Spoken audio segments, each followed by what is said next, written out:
Hello everyone, my name is Tabitha Sandak and now I will give you a news about the population in Bangladesh. So, Bangladesh currently has a population approaching 100 million and will add another 100 million before stabilizing unless fertility can soon drop below replacement level.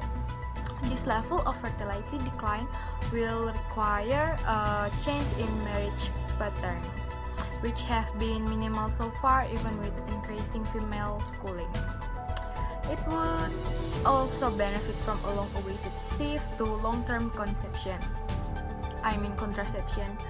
In addition to the consequence of huge population size, the density of population is already 5 times that of any other mega country. We can say under 100 million, a very challenging situation for an agricultural society.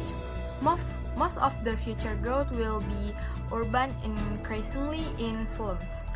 Number of young people will not increase, but numbers of all the other, or we can say older people will increase tenfold this country, creating a large burden on health system, especially for chronic illnesses.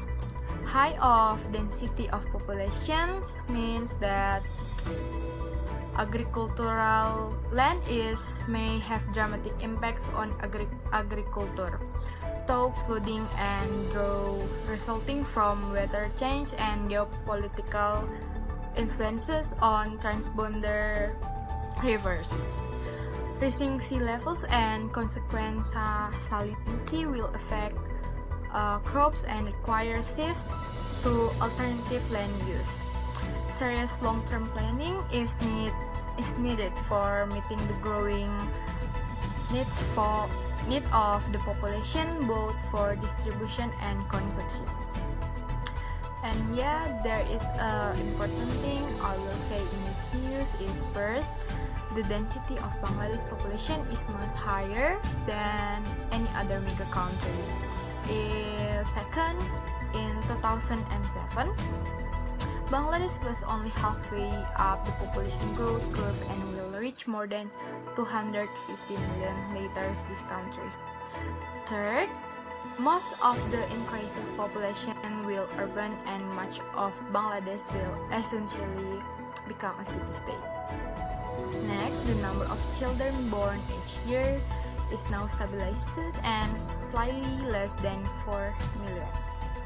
Next, age of marriage has not increased in Bangladesh as it has in another ASEAN countries. And last, the elderly, we can say under 60 years, will grow in population from 7 to 65 million this country and will make many demands and different demands on the healthy system. There is so many solutions for help these issues. For example, the National Water Management Plan may contribute to change in patterns of water extraction that may alleviate some of this problem.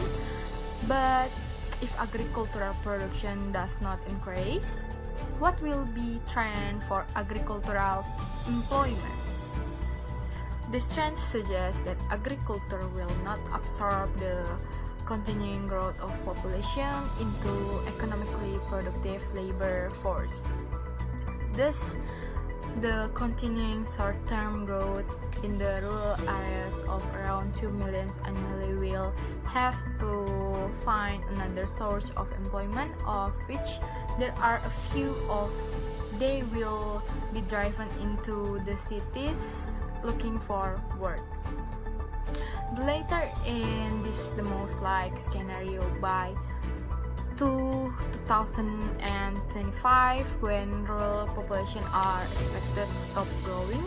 Migration to urban areas will then balance to annual natural increase of 1.3 million.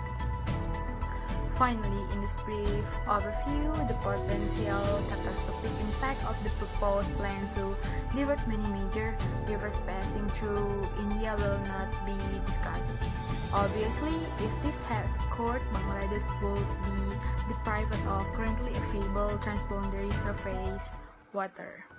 The only positive aspect of such as sea might be reduction in numbers of people rendered homeless by the perennial problems of rivers erosions. River erosions believed to swallow nearly 25,000 each year, leaving some 60,000 people homeless. It is predicted to consume 3,000 kilometers by 2025. The Brahmaputra and Yamuna rivers alone are said to have contributed to 1 million rural inhabitants being driven into poverty and forced to relocate, with the trend in recent decades of moving to the city in search of work. According to Oxfam, up to 90% of trafficked women and children are victims of river erosion, forced to migrate from their rural home.